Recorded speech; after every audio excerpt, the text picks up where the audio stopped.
这部剧绝对是今年最具震撼的史诗级悬疑神作，诡秘的风格加上神秘的超自然元素，画面绝对可以用惊艳2个字来形容。作为史上最烧脑剧集暗黑团队的续作，本剧将推理和探险的情节刻画得淋漓尽致，用层层递进的方式逐渐揭开了事件背后的真相。仅凭人们在面对未知事物时的恐惧感，就让人紧张到几乎无法呼吸。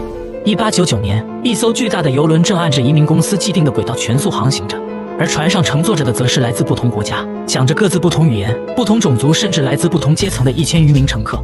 买得起头等舱的富人可以在豪华的宴会厅自由活动，勉强付得起船票的普通人则只能生活在昏暗的夹层，而最为劳苦的穷人则只能选择出卖自己的劳动力来换取一张来之不易的船票。虽然身份和地位天差地别，但无一例外的是，他们都对自己的现状并不满意，于是才选择踏上这条开往纽约的移民之船，希望来到这个崭新的国家，重新开启一段新的生活。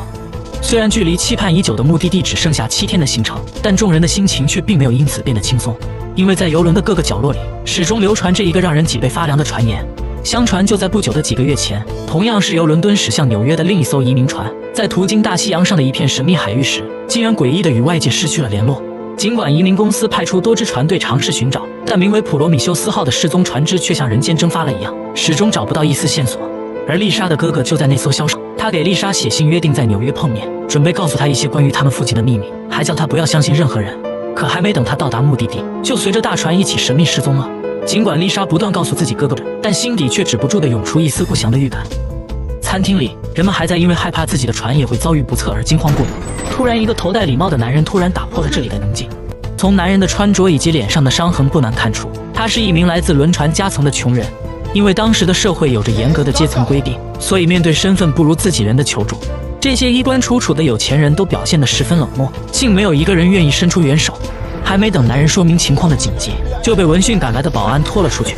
虽然这么做明显不符合规定，但身为一名研究人脑的医生，丽莎却不忍心见死不救。于是她偷偷尾随着船员来到了甲板上，悄悄放出了被关的男人。随后2个人一起来到了轮船的夹层，竟是一名疼痛难忍的孕妇。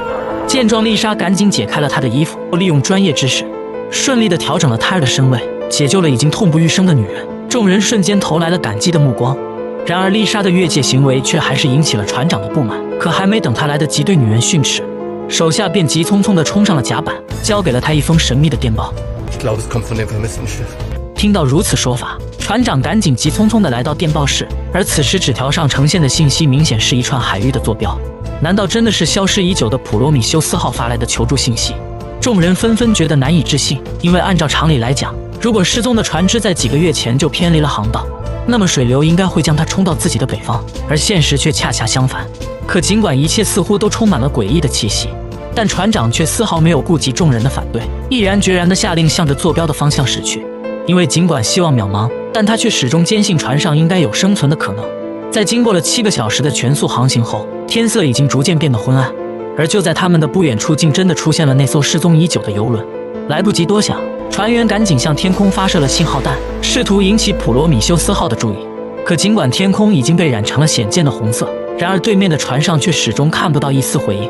面对如此瘆人的场景，大副建议将此事通报给公司处理，没必要为此冒险行事。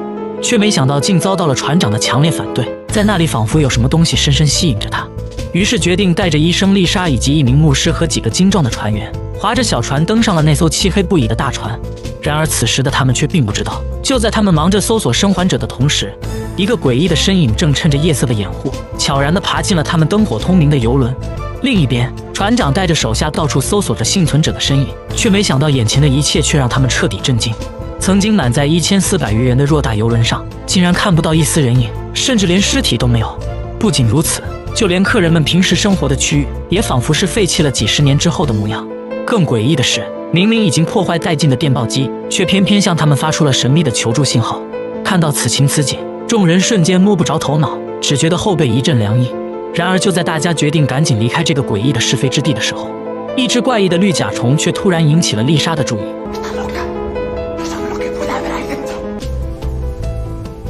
被封良久的残破柜子里，竟然出现了一个衣着光鲜但却面露诡异的神秘男孩。众人刚回到船上，大副就找到了船长。公司上级给他们传来了电报指令，上面只是有简单的沉船2个字。而且当他们接收到这条电报后，他们就跟公司失去了联系，还还有更加不能让船员们理解的是，他们所有的罗盘全都失灵了。船长看着远处的普罗米修斯号，也不知到底该如何是好。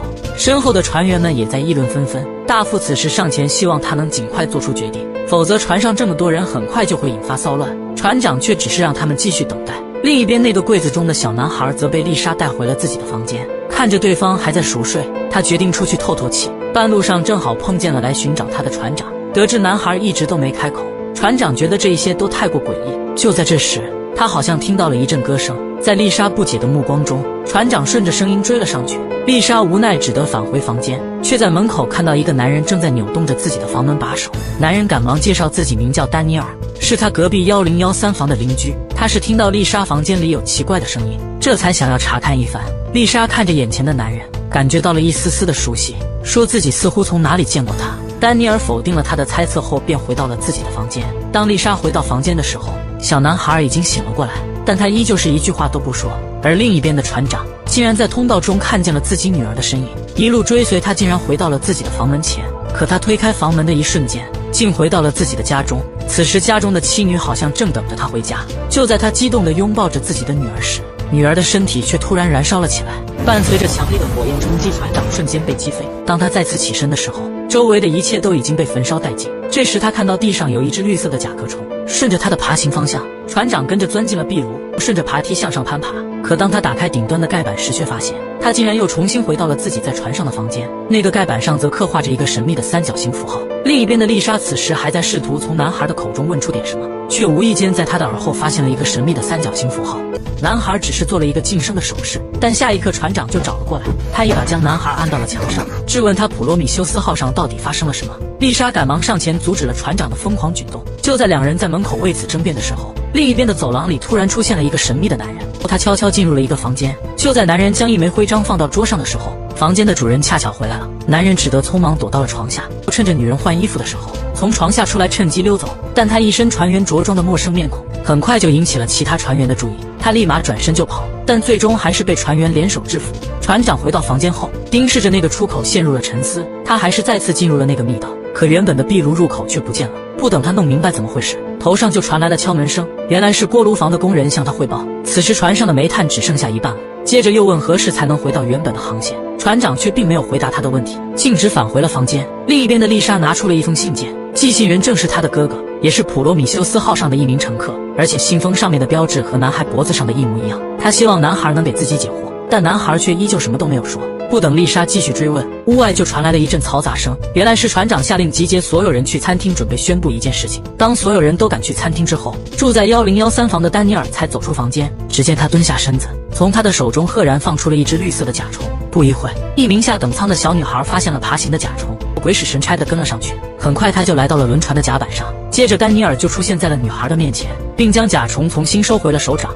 与此同时，乘客们已经集结到了餐厅。船长宣布，由于船上的煤炭已经不足，他决定拖着普罗米修斯号返回欧洲。乘客们听到这里立马骚乱起来，他们大多数人都是为了离开那里才选择前往纽约移民的。如果现在回到伦敦，那无疑会让麻烦不断，相当于送上了绝路。但船长却并没有理会众人，在一片反对声中转身离开了。丽莎紧随其后，跟着船长来到了甲板。船长直接掏出公司发来的沉船命令，告诉丽莎，普罗米修斯号上肯定有着什么秘密，公司是想要隐藏这个秘密，而且还有人给他寄了一封信，信里有他一家人的照片和普罗米修斯号失踪的新闻。这一定是有人希望他能够找出普罗米修斯号的秘密，就算是为了他的家人，他也要将事情查清楚。科尔贝鲁斯号很快就拖拽着普罗米修斯号开始返航。紧接着，船长等人在甲板上发现了小女孩的尸体。经过船医的检查，女孩的身上并未发现任何伤痕跟中毒的迹象，这让她的死因成了一个谜团。船长为了不引起骚乱，下令封锁了女孩死亡的消息。突然，轮船好像减速了，众人赶忙来到甲板查看，四周竟升起了浓浓的迷雾。先是罗盘失灵，现在又成了瞎子。船长只得下令原地等待迷雾消散后再行驶。接着，船长将丽莎叫到了自己的房间，并挪开床铺给她看了那个神秘的通道。作为这艘船的船长，船上有多少颗螺丝他都了如指掌，却不知道这个密道的存在。这些一定都跟普罗米修斯号有关。于是他决定再去一次普罗米修斯号，找到上面的航海日志调查清楚。但这一决定引起了船员的极力反对，船长却一意孤行，跟丽莎一起坐上了小船。两人刚一离开，大副就在一面墙上打开了一个特殊装置，并按照纸条输入了信息。这时，房中的小男孩好像感应到了什么，拿起桌上的神秘三角体就钻入了床下。与此同时，船长的手下大胡子违背了他的指令，他将小女孩身亡的事情告诉了女孩的姐姐。作为下等舱的贫苦人，他只得痛苦地抱着妹妹的尸体返回了下等舱。另一边的船长跟丽莎两人已经抵达了普罗米修斯号，但在驾驶室中他们并没有找到航海日志。随后他们来到船长休息室，将床移开后竟也有一个密道。丽莎二话不说就爬了进去，但是却并没有找到出口。另一边的小男孩在同一时间从床下爬了出来，接着门外就传来了敲门声，一只绿色的甲壳虫从门缝里爬了进来。丹尼尔随后推门而入，那只甲虫竟被男孩收入了手心。而普罗米修斯号上船长此时怎么都想不明白，公司为什么要建造密道？出发前的几个月，这艘船被送去船坞进行翻新，并安装了全新的通讯设备。那个三角形也正是公司的标志。船长突然想到了什么，于是带着丽莎来到了锅炉房。他打开一扇铁门，一个神秘的装置引入眼帘。他说这是用来测量蒸汽压力的仪器，科尔贝鲁斯号上也有个一样的，却从没见过这东西运转过。但这依然不能解释一船的人都去了哪里。丽莎看着一旁的锅炉，她怀疑是不是尸体都被烧掉了。两人立马在各个锅炉里翻起细小的碎骨和牙齿。船长无意中在里面发现了几张没烧完的纸，抽出一张查看，竟是普罗米修斯的乘客名单。当看到具体人员信息时，他不可置信地回头看了一眼丽莎，就将名单藏了起来。接着他就提出要返回科尔贝鲁斯号。与此同时，大胡子正在巡视客房，却意外发现走廊上躺着几具尸体。他立马摇响了警铃。经过检查，他们和小女孩一样，在身上找不到任何的死亡原因。大胡子希望大副能够接管这艘船，执行公司的命令，沉掉普罗米修斯号。他认为一定是那艘船上有什么东西杀死了所有的乘客，而且那个东西已经到了他们的船上。但大副却拒绝了大胡子的提议。大胡子见此决定反叛船长，他带着自己的手下来到了下等舱，还用重新回到航线作为理由，得到了所有平民的支持，并给所有支持他的人发放了武器。但其中一个锅炉工却不想跟他们为伍，为了防止他提前告发众人，大胡子将他关进了一间仓库。之前那个神秘的黑人也在其中。重新回到科尔贝鲁斯号的船长此时还一无所知，他拿出那张发现的名单，再次确定上面真的有丽莎的名字。还不等他想明白这是怎么回事，大胡子就带着大批持枪的平民闯了进来，要求他将科尔贝鲁斯号开到原本的航线上。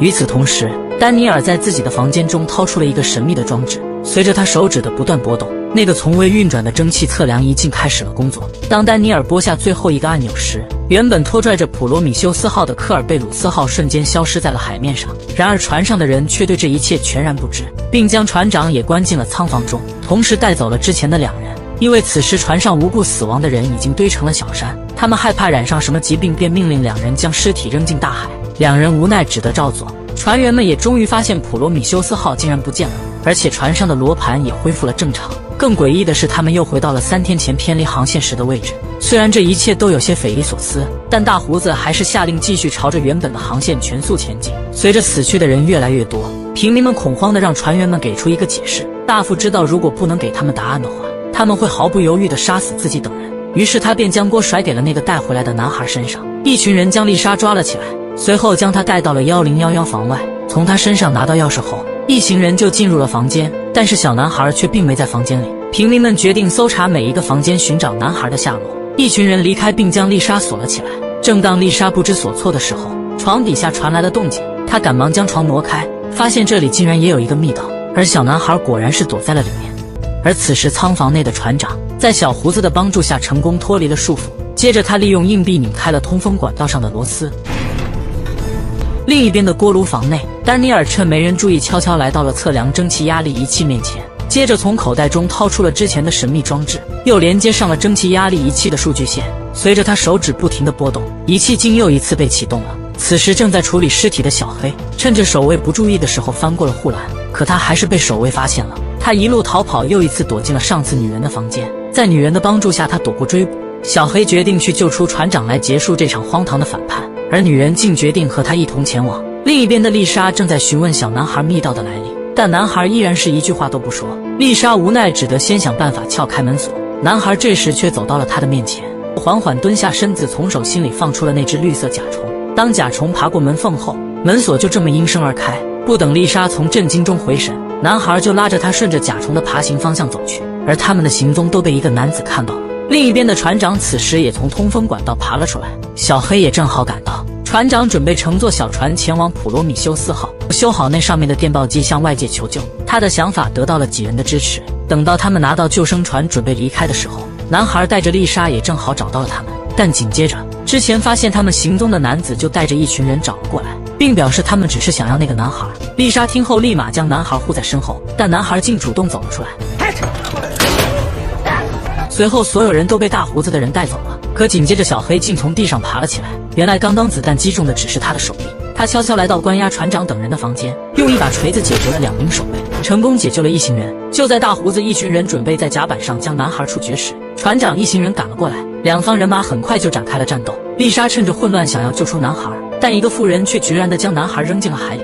眼看着男孩落入了水中，丽莎直接呆立当场，直到丹尼尔赶来，他才恢复了意识。船长眼看敌众我寡，果断下令撤离，带着一行人暂时躲进了餐厅，把丽莎叫到了一边，接着拿出那张乘客名单，指着丽莎的名字问她这是怎么回事。然而丽莎却也是一脸懵。这时她的身后传来了一声异响，很快所有人都听到了动静，就看见柜门当中不断发出光亮，接着那个本该深死海中的男孩竟然从里面爬了出来，这让所有人都震惊不已。男孩却一把抱住了丽莎。面对这诡异的一幕，船长下令将男孩又锁回了柜子中，然而却没有人注意到此时的场景跟他们当初在普罗米修斯号上发现男孩时的场景。看着柜门被不断拍打，丽莎不顾劝阻，准备放出男孩。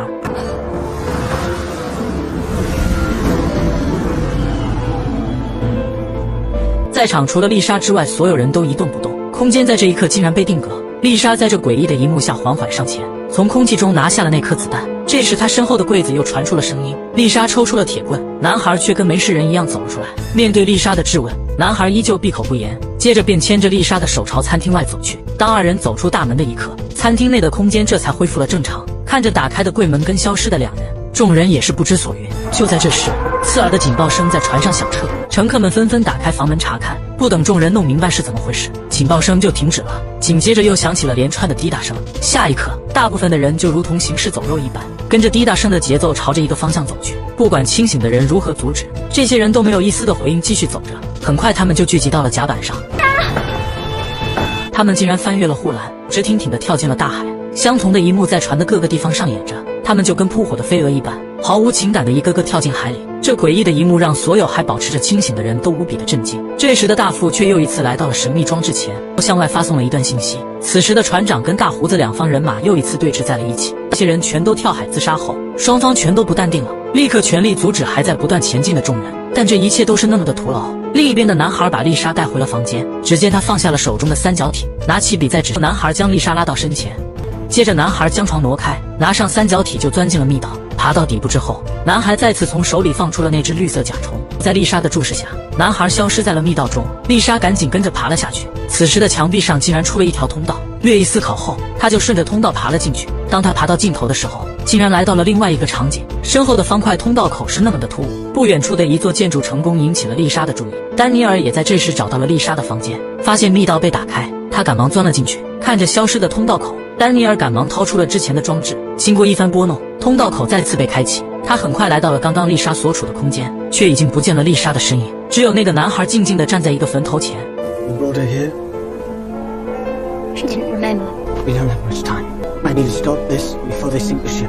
此时科尔贝鲁斯号上的人们还在不断的跳海，而且失去意识的人也越来越多，还保持着清醒的人也很快想到了办法，他们相互配合将自己束缚了起来。船员也将船上发生的事情通过电报上报给了公司，但得到的回复却还是沉船。大副这时也来了电报室，但他却并没有理会惊慌的船员，反而掏出了一个跟丹尼尔一样的装置，随便拨弄几下之后，船员便失去意识，一头栽到了地上。另一边的丽莎此时已经进入了神秘建筑，随便打开一扇房门后，眼前的空旷房间内摆放着一张椅子。正当他疑惑的时候，他的父亲竟出现在他身后，手中还拿着一支针剂。接着出现两个大汉将丽莎按到了椅子上，并给他注射了那支针剂。当他再次醒来的时候，已经重新回到了自己的房间。看着手腕上的勒痕，他意识到刚刚的一切都是真实的，于是赶忙向外跑去，正好碰上了来找他的船长。船长直接质问他为何会凭空消失，丽莎只能说是男孩用那个三角体做的。接着船长就将他带到了自己的房间。丽莎这时主动交代了自己的秘密，原来他的父亲就是船舶公司的老板，他的一生都在研究人类的行为。丽莎认为一定是父亲在船上做了手脚，而且他在这次出发前的4个月收到了哥哥的来信，信中提到他发现了父亲的秘密，还跟丽莎约定在纽约碰面，但哥哥乘坐的普罗米修斯号却离奇消失。这时丽莎突然看到一只绿色甲虫在桌子上爬行，立马拿起杯子将甲虫罩住，然后装进了一个铁质的烟盒，接着就爬进了密道。果断将甲虫放了出来。甲虫并没有让丽莎失望，通道口果然很快就出现在眼前。丽莎毫不犹豫地爬了进去，船长也紧随其后跟了上去。眼前的一切让船长震惊不已，这里竟然是他的家。很快两人就返回了科尔贝鲁斯号。船长再次拿出了那张名单，原来他自己的名字也在上面。另一边的丹尼尔再次来到了那个测量仪器前，他的行为很快引起了一个工人的注意，但丹尼尔却并没有理会，继续忙着手上的操作。工人见此一铁锹就把他拍倒了，并很快压在了他的身上。丹尼尔在紧要关头伸手按下了神秘装置的按钮，工人竟瞬间就晕了过去。麻烦解除，丹尼尔再次将仪器的数据线连接到手中的装置上，他很快就完成了操作，仪器随之停止了工作。科尔贝鲁斯号上迷惑人心的滴答声也跟着消失，还保持着清醒的人们意识到他们得救了，原本失去神智的人们也恢复了意志。所有幸存者一同来到甲板上，原本有着1000多名乘客的游轮，此时竟只剩下区10几个人。大副这时也走上了甲板，把公司发来的电报交到了船长的手上。另一边，在一个不知何处的房间里，丽莎的父亲拿到了科尔贝鲁斯号上发来的求救电报，并命令手下发出指令将男孩带回来。船上的幸存者聚集在了一起，如今轮船的引擎已经停止，他们现在必须想办法将其重新启动。船长跟丽莎两人去寻找小男孩的下落，大副带人用电报机向外求救，女人们开始搜索轮船，查看还有没有其他幸存者，其余人则在小黑的带领下前往锅炉房找到重启引擎的办法，却在半路上发现了异象，一种黑色晶体不断向外扩张着。丹尼尔赶忙出言提醒，这东西具体怎么回事没人知道，最好不要触碰。之后他就趁着别人不注意转身离开了。但这个神秘的晶体却不止这一个地方有，负责寻找幸存者的女人好奇地上前触摸，一阵刺痛传来，接着女人的手指被黑色蔓延。另一边的大副独自一人来到了餐厅，钻入了柜子。此时的丽莎带着船长钻进了他房间里的密道，很快他们就来到了丽莎之前来过的建筑，却不知道丹尼尔也从密道跟了过来。两人又进入了那个神秘房间。船长环视一周后，在房间的窗帘后面发现窗外竟然是镶满铆钉的钢板，看来这里真的只是船体的一部分。丽莎走到另一边，掰开墙上的木板，果然显露出了一样的钢板。此时锅炉房里的几人通过不懈的努力，终于成功将引擎重启，电力也随之恢复。但此时本应该在驾驶室的大副却出现在了一个神秘的地狱。丽莎的父亲正在等着他，大副跟他报告说船上已经失控了，转移大约还需要48小时。丽莎的父亲命令大副务必在48小时内将男孩带到自己面前，接着他手中的晶体块就化成了飞灰，而船长跟丽莎所处的地方也出现了神秘晶体。正当丽莎想要伸手触摸时，就被赶来的丹尼尔阻止了。对于他的突然出现，丽莎怀疑他是为父亲工作的。船长听后也觉得丹尼尔有问题，于是用枪指向了他。丹尼尔竟突然反击，将枪打掉，紧接着掏出神秘装置，在船长反应过来之前，将他瞬间传送到了另一个地狱。丽莎见此，拿起枪对准着丹尼尔质问这到底是怎么回事。丹尼尔竟然说自己是她的丈夫。丽莎听后震惊不已，她不知道对方说的话是真是假，只能先让丹尼尔放下手中的神秘装置，捡起来装进自己的兜里，将对方锁了起来，接着跑到空地上朝着天空大喊，愤怒地把枪扔掉。看着凭空出现的裂缝，丽莎缓步上前查看，一条缝隙出现在她的眼前，随后就被她扯掉了一块，后面竟也是镶嵌着铆钉的钢板。此时的海面上突然狂风大作，电闪雷鸣。另一边的船长也顺着通道爬回了房间，但周围的一切都已经破败。当他透过窗户向外看去时，发现四周的海面上竟停着无数一样的游轮。丽莎从密道中爬回了科尔贝鲁斯号，她也发现了外面的风暴。驾驶室里的众人也意识到，他们现在必须要找到船长等人，因为他们没有人会驾驶游轮。当丽莎赶到驾驶室的时候，这里只剩下了那个被晶体感染的女人，她的整个手掌已经全都黑化。丽莎对她安慰一番后，就继续去寻找船长的下落。大副这时也重新回到了科尔贝鲁斯号，他跑进了医务室内，拉开房内的一个抽屉，从里面摸索出了一个平板，上面竟显示出了整个船体的详情。原来他在通过平板寻找男孩的踪迹。幸存者们没有找到船长，只能找到大胡子，让他想办法。大胡子立马安排人去剑桥上稳住船舵，让船头对着风浪，这样他们才有可能幸免于难。另一边的丽莎来到了丹尼尔的房间，在他的床下也找到了一个密道，随后他便来到了一个房间，这个房间里摆满了他跟丹尼尔的照片，男孩竟然是他的孩子。而此时被困住的丹尼尔在房间内找到了一根钢管，用钢管撬开了一块墙上的钢板，看着面前密密麻麻的电缆，他毅然地钻了进去。经过一番寻找，他来到了另外一个区域，天空中的荧幕不断闪烁着。丹尼尔知道他的时间不多了，接着他就走向了一口枯井，又跑到了另一处空间，面前一块闪烁的屏幕引起了他的注意。通过眼前的通道，丹尼尔终于回到了那个神秘建筑所处的空间。他一路跑到荒坟前，剥去上面的土，打开棺盖，这里竟然也是一个密道，而男孩就藏在其中。丹尼尔将外面发生的事情告诉了儿子，并保证自己一定会救出他的母亲。临走前，男孩将一枚戒指交给了他。而此时的大副也通过平板终于找到了男孩的下落，于是赶忙将消息发送给了老板。丹尼尔很快赶到了丽莎的身边，此时的丽莎还是有些无法相信男孩竟是自己的儿子。丹尼尔带着丽莎返回科尔贝鲁斯号，并告诉她模拟程序即将关闭，她必须要想起密码才行。丽莎听后掏出了一个吊坠，一把金色钥匙就在其中。丹尼尔立马带着她来到医务室，也取出了那个平板，又从丽莎那里拿过自己的装置，并跟平板链接到了一起。他跟丽莎解释说，这些天他们经历的事情已经重复了不知道多少次，他现在要将程序暂时固定来争取时间。此时的游轮在狂暴的海面上就如同一片树叶，大量的海水涌进了船舱。准备关闭舱门的大胡子发现里面的把手不见了，现在必须有人留在外面锁死舱门才行。虽然他反叛过船长，但此时他却毫不犹豫地将怀有身孕的女人留在了里面，自己则留在外面锁死了舱门。大副找到男孩的位置后，很快就将他带到了老板的面前。另一边的丽莎两人也回到了房间，准备去跟儿子会合。丹尼尔却发现密道入口竟然不见了。这时周围传来了丽莎父亲的声音，他告诉两人，这艘船上的人最终还是会难逃一死，进入到下一轮的模拟实验，并以男孩的性命相要挟，让他们交出钥匙。可丹尼尔却并不想就这，他将戒指放入丽莎的手中，便转身离开了。随着倒计时1秒1秒的过去，直至归零，科尔贝鲁斯号前方的海域上出现了一个巨大的漩涡，船体很快被吸入其中，一切似乎都即将归于毁灭。而此时正在普罗米修斯号上喝着闷酒的船长，好像听到外面传来了什么动静。当他来到甲板上的时候，正好看见科尔贝鲁斯号从漩涡中冲出，巨大的漩涡也随之消失得无影无踪。船上为数不多的几名幸存者也先后登上了甲板，船长很快返回了科尔贝鲁斯号。丽莎随后向众人说出了自己所知道，说这一切都是虚幻，并不是真实的，还让他们回想一下自己是如何登上的游轮。果然众人都想不起来了，并且他们每个人都收到了一封神秘信件，而丹尼尔就是在帮他们摆脱这一切。此时的丹尼尔又到了那个蒸汽仪器前，但由于模拟程序的关闭，他手中的装置已经没作用了，于是他拿起铁锨撬开了机箱。此时船舱中的黑色晶体还在不断蔓延。丽莎带着船长来到丹尼尔房间中的那条密道，通过自己的猜测掀开了一面墙的木板，果然在后面发现了一条隐藏的密道。而另一边的丹尼尔也成功激活了仪器，一番操作之后，一台更加精密的装置出现在了他的面前，船舱内的晶体开始了加速蔓延，